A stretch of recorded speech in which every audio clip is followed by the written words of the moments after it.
49 fertility centre మీకు అందిస్తుంది కేవలం 899 రూపాయలకి ఫర్టిలిటీ అసెస్మెంట్ ప్యాకేజ్. నమస్తే, వెల్కమ్ టు అవర్ ఛానల్. నేను సౌజన్య. సో అమిత్ షా గారు చెప్పారు, మేము కనుక బెంగాల్లో గెలిస్తే 45 డేస్లో ఫెన్సింగ్ వేసేస్తాము అని. సో ఇన్ని సంవత్సరాలు వేయకపోవడానికి కారణం ఏంటి, అసలు ఏం జరిగింది ఇంటర్నల్గా, అండ్ ఇప్పుడు ఏం చేయబోతున్నారు?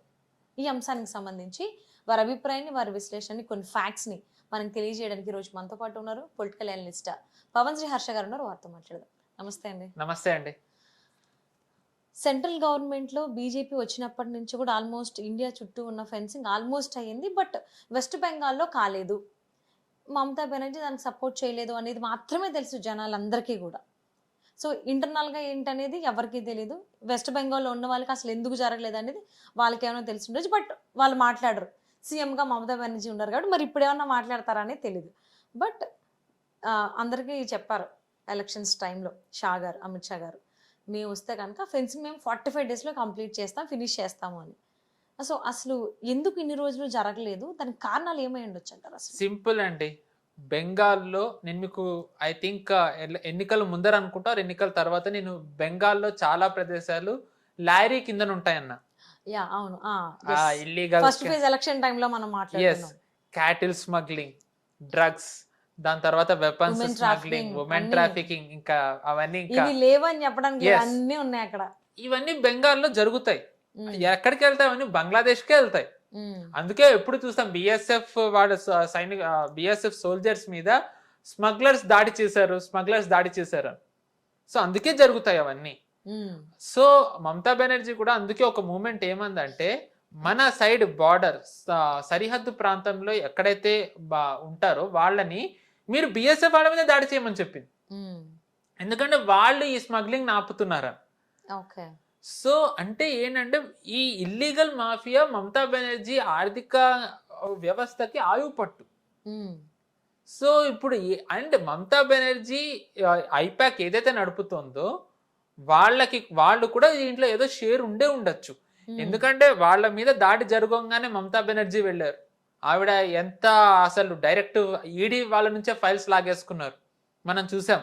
అండ్ ఆ ఐపాక్ కేసు ఇప్పుడు ఐపాక్ వాళ్ళది రాగానే అఖిలేష్ యాదవ్ సమాజ్వాదీ పార్టీ నేత అక్కడ ఉత్తరప్రదేశ్, ఆయన హుటాహుటిని వెళ్ళారు.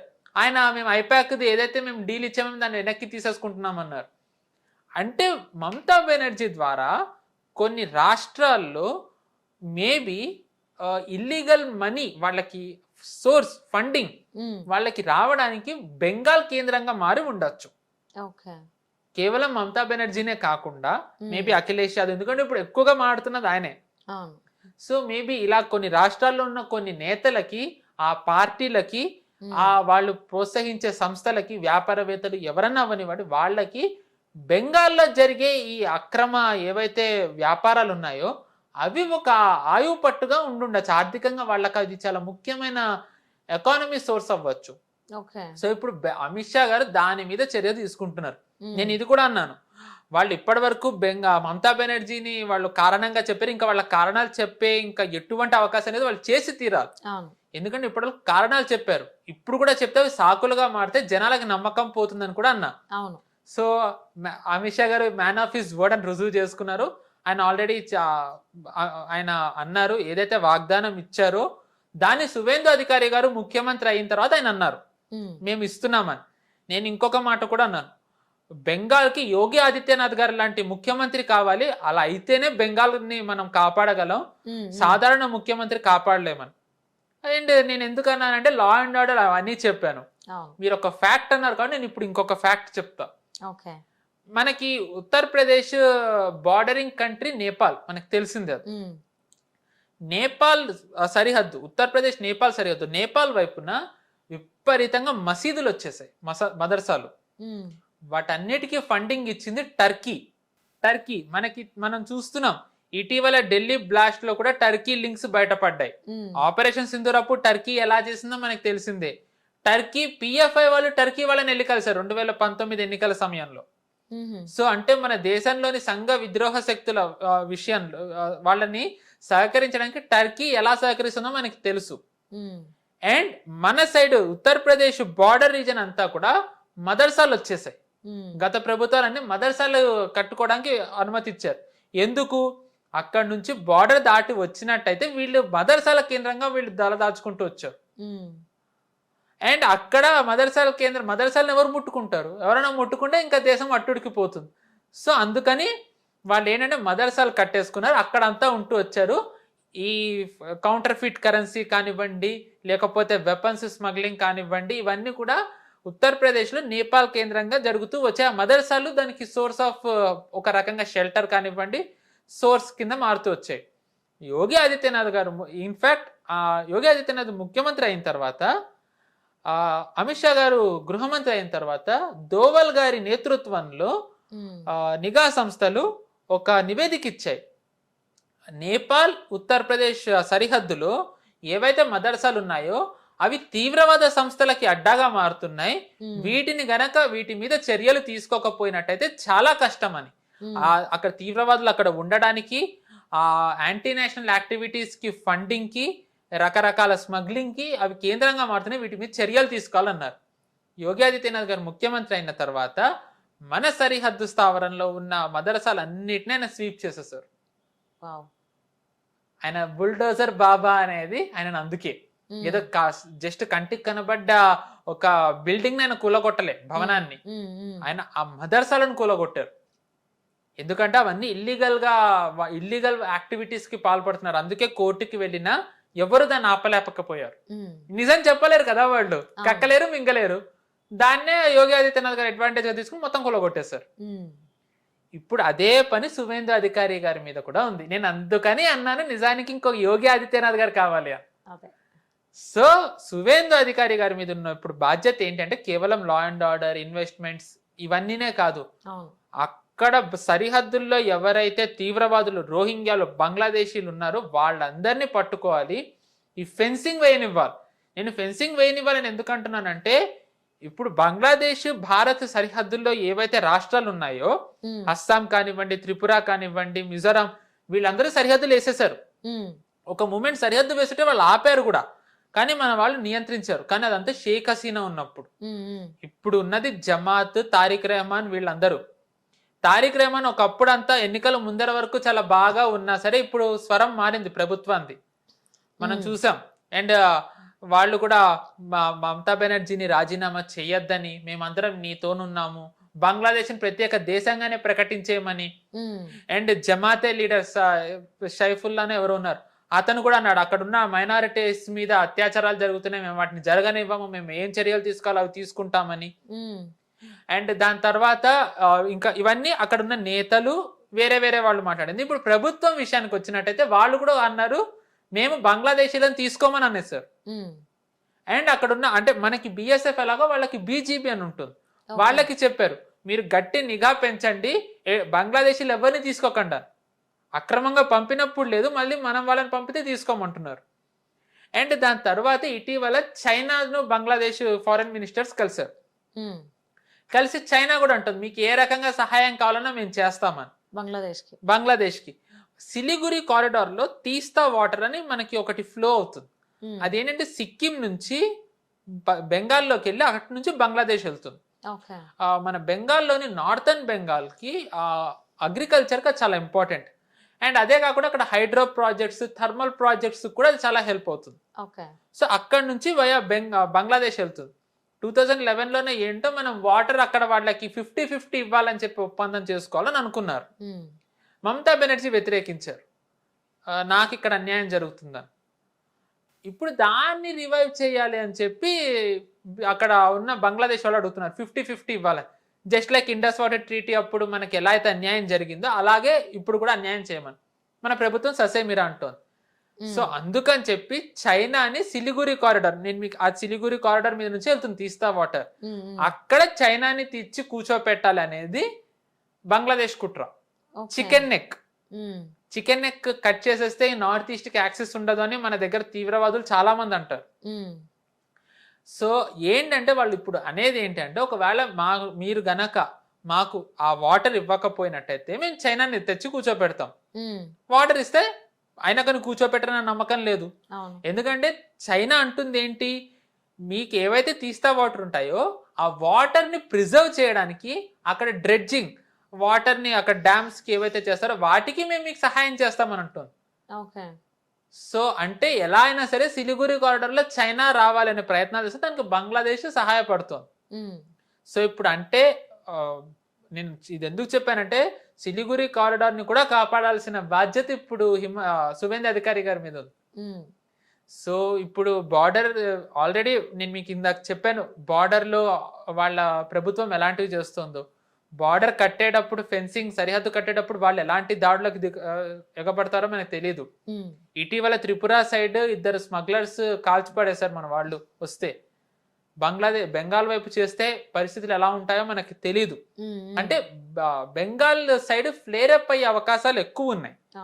ఎందుకంటే అన్ని వైపుల నుంచి బంగ్లాదేశ్ స్క్వీజ్ చేసేస్తే ఇంకా అది ఒక్కటి కూడా స్క్వీజ్ చేసినట్టయితే అసలే ఆర్థికంగా కష్టంలో ఉన్న బంగ్లాదేశ్ ఈ ఇల్లీగల్ యాక్టివిటీస్ కూడా ఆగినట్టయితే ఇంకా వాళ్ళకి చాలా కష్టం.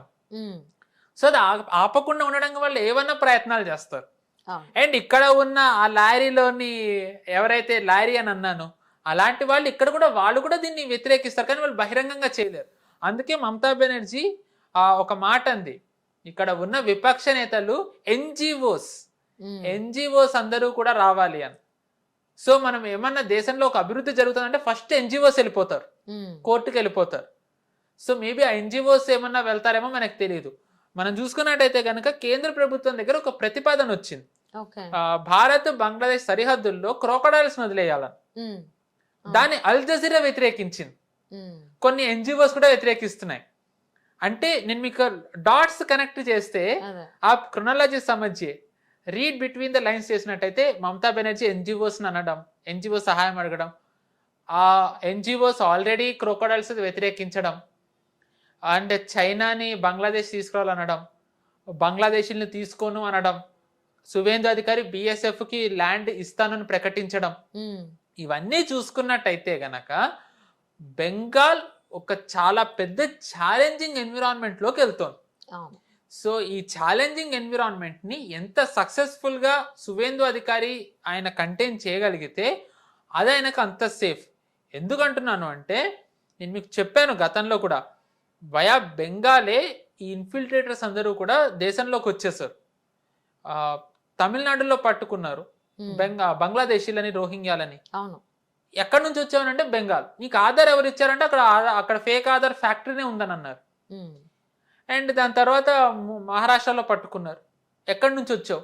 ఎక్కడి నుంచి అయినా కానీ వెస్ట్ బెంగాల్ నుంచి వచ్చామని అంటారు, అన్ని అక్కడి నుంచే వాళ్ళ ప్రూఫ్స్ కూడా వచ్చేస్తాయి. కరెక్ట్.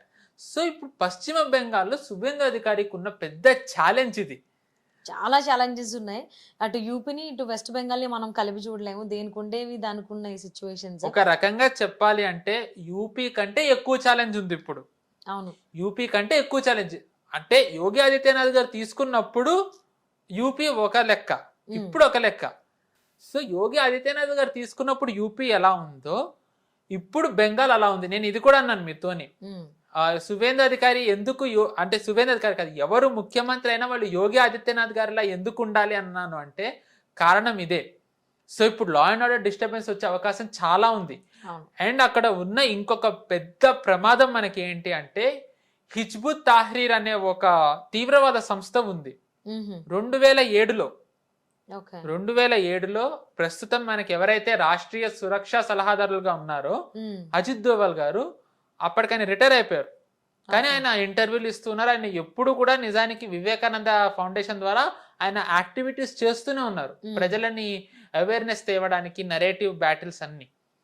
ఆయన అప్పుడు 2007లో ఒక మాట ఏమన్నారు అంటే హిజ్బుత్, ఐ థింక్ తాహ్రీర్ కాదు, హెచ్యుజే, హిజ్బుత్ జమాతో ఏదో ఒక తీవ్రవాద సంస్థ పాకిస్తాన్ నడిపేది, బంగ్లాదేశ్ కేంద్రంగా యాక్టివిటీస్ చేస్తుంది, అది బెంగాల్లో కూడా విస్తరించే ప్రయత్నం చేస్తోందని అన్నారు. 2007లో ఆయన అన్న మాట ఇది. మనం ఇప్పుడు అదే బంగ్లాదేశ్ చూసుకున్నట్టయితే గనక హెచ్యుజే ఉంది, హిజ్బుత్ తాహ్రీర్ ఉంది. ఇన్ఫాక్ట్ యూనిస్ ప్రభుత్వం ఏర్పాటు జరిగిన తర్వాత యూనిస్ అడ్వైజర్ గా ఉన్న అతను హిజ్బుత్ తాహ్రీర్ టెర్రరిస్ట్. లిటరల్ గా అడ్వైజర్, యూనిస్ కి అడ్వైజర్ గా ఉన్న హోమ్ సెక్రటరీనే ఎవరు, లిటరల్లీ హిజ్బుత్ తాహ్రీర్ టెర్రరిస్ట్. అంటే దీన్ని బట్టి హిజ్బుత్ తాహ్రీర్ అక్కడ ఏ స్థాయిలో ఉందో మనం తెలుసుకోవచ్చు. అండ్ ఐసిస్ కూడా అక్కడ స్ప్రెడ్ అవుతోంది. అండ్ నేను మీకు గతంలో కూడా చెప్పాను, జమాత్ ఆల్రెడీ వాళ్ళకి మన సరిహద్దు స్థావరాల్లో ఏదైతే బంగ్లాదేశ్ బెంగాల్ సరిహద్దు ఉందో అక్కడ గెలిచిందంతా కూడా జమాతే. మమతాకి జమాత్తోనే చాలా మంచి సత్సంబంధాలు ఉన్నాయని అంటారు. ఇవే కాకుండా లష్కర్ జైష్ కూడా అక్కడ స్థావరాలు ఏర్పాటు చేసుకుంటున్నారు. అండ్ ఎన్జిఓస్ కూడా చాలా యాక్టివ్గా బెంగాల్లో ఉంటాయి. అంటే ఒక రకంగా చెప్పాలి అంటే ఇప్పుడు సువేందు అధికారి గారికి నిజానికి ఆయన 2 ఫ్రంట్ కాదు, మల్టీ ఫ్రంట్ వారు ఉత్తి ఆయన ఒక్కరి మీదే ఉంది. చాలా బాధ్యత ఉంది ఆయన మీద. ఎందుకంటే యాంటీ నేషనల్ యాక్టివిటీస్ అన్నీ అక్కడే ఉన్నాయి. సో వాటన్నిటిని తీయాలి. సో కొన్ని మనకు తెలిసినవి, కొన్ని మనకు తెలియనివి, అలాంటివి ఇంకా చాలా ఉండొచ్చు. మరి ఎలా హ్యాండిల్ చేస్తారు సువేందు అధికారి గారు చూడాలి రాబోయేటువంటి రోజులు. అండ్ ఇంకొక మాట అండి, ఇప్పుడు నేను మీకు చెప్పాను కూడా, బెంగాల్ ఇప్పుడు చూడండి యోగి ఆదిత్యనాథ్ ఒక కంపానియన్ వస్తారు. అంటే ఇప్పటివరకు అంతర్జాతీయ మీడియా అంతా కూడా యోగి ఆదిత్యనాథ్ గారిని లక్ష్యంగా చేసుకుంటూ వచ్చింది. ఇప్పుడు సువేందుని కూడా టార్గెట్ చేస్తారని ఆల్రెడీ మొదలు పెట్టారు. ఆ బెంగాల్లో ఆల్రెడీ మైనారిటీస్ మీద అట్రాసిటీస్ జరుగుతున్నాయి అని చెప్పి, అండ్ ఆల్రెడీ సువేందు అధికారి ఏదైతే జ్యూస్ ఆయన అన్నారు, జ్యూస్ లాగా అయిపోతున్నాం, మనం కూడా స్ట్రిక్ట్ ఉండాలి, ఇజ్రాయెల్ జ్యూస్ ఎలా ఉన్నారో మనం అలా ఉండాలని. బంగ్లాదేశ్ కూడా దానికి రియాక్ట్ అవుతుంది. ఐ థింక్ ఆయన అస్సాంలోనో ఇద్దరిలోంచి ఒకళ్ళు అన్నారు. ఎందుకంటే అస్సాం కూడా సిమిలర్ ఇలాంటి ప్రాబ్లంలోనే ఉంది, డెమోగ్రఫీ చేంజ్. ఎందుకు ఇది నేను చెప్తున్నాను అంటే బెంగాల్ కేంద్రంగా ఇప్పటి వరకు వెస్ట్ ఎకోసిస్టమ్ మనని నాశనం చేయడానికి బెంగాల్ని కేంద్రంగా పెట్టుకున్నారు. ఎందుకంటే నేను మీకు ఇన్ఫిల్ట్రేషన్ నేను చెప్పాను. ఈ ఇన్ఫిల్ట్రేషన్ జరగడం వల్ల డెమోగ్రఫీ చేంజ్ జరిగింది. డెమోగ్రఫీ చేంజ్ జరగడం వల్ల అక్కడ ఎన్నికల ఫలితాలు ఏవైతే ఉంటాయో వాటిని స్థానికులు భారతీయులు నిర్దేశించలేదు, వేరే దేశాల నుంచి అక్రమంగా వచ్చిన వాళ్ళు నిర్దేశించారు. అండ్ కెన్ యూ బిలీవ్, ఇక్కడికి ఉండడానికి ఢిల్లీలో I think 2 months back 3 months back Delhi పోలీసులు ఒక నెక్సెస్ ని బస్ట్ చేశారు. ట్రాన్స్జెండర్లుగా మారి ఇక్కడికి వచ్చి ఇల్లీగల్ యాక్టివిటీస్ చేస్తున్నారు, జెండర్ చేంజ్ చేసుకుని మరి. సో అంటే డెమోగ్రఫీ చేంజ్ చేయడానికి ఈ వెస్ట్ బంగ్లాదేశ్ని వాడుకుంది, బంగ్లాదేశ్ని బెంగాల్కి కనెక్ట్ చేశారు. And Mamata Banerjee free hand ఇచ్చేశారు. నేను మీకు గతంలో కూడా చెప్పాను, 2011లో వికీలీక్స్ డాక్యుమెంట్ ఏమంది అంటే మనకి ప్రభుత్వం మారితే గనక మనకి మంచి జరుగుతుంది అని అన్నారు. అప్పుడే కమ్యూనిస్టులు పోయి వీళ్ళు వచ్చారు, మమతా బెనర్జీ వచ్చింది, కమ్యూనిస్టులు వెళ్ళిపోయారు, మమతా బెనర్జీ వచ్చింది. అప్పటి నుంచి నేను మీకు ఇది కూడా ఉదాహరణ చెప్పాను. పార్లమెంట్లో ఉన్నప్పుడు మమతా బెనర్జీ డెమోగ్రఫీ చేంజ్ గురించి మాట్లాడిన మమతా బెనర్జీ ఇప్పుడు డెమోగ్రఫీని ఆవిడే ఎలా స్వయంగా చేంజ్ చేస్తున్నారు. ఆవిడ 2006లో ఐ థింక్ 6 కాదు 11లో ఆవిడ ముఖ్యమంత్రిగా ప్రమాణ స్వీకారం చేసినప్పుడు in the name of Ishwar అని అన్నారు. 16కు వచ్చేసరికి in the name of Ishwar and Allah అన్నారు సార్.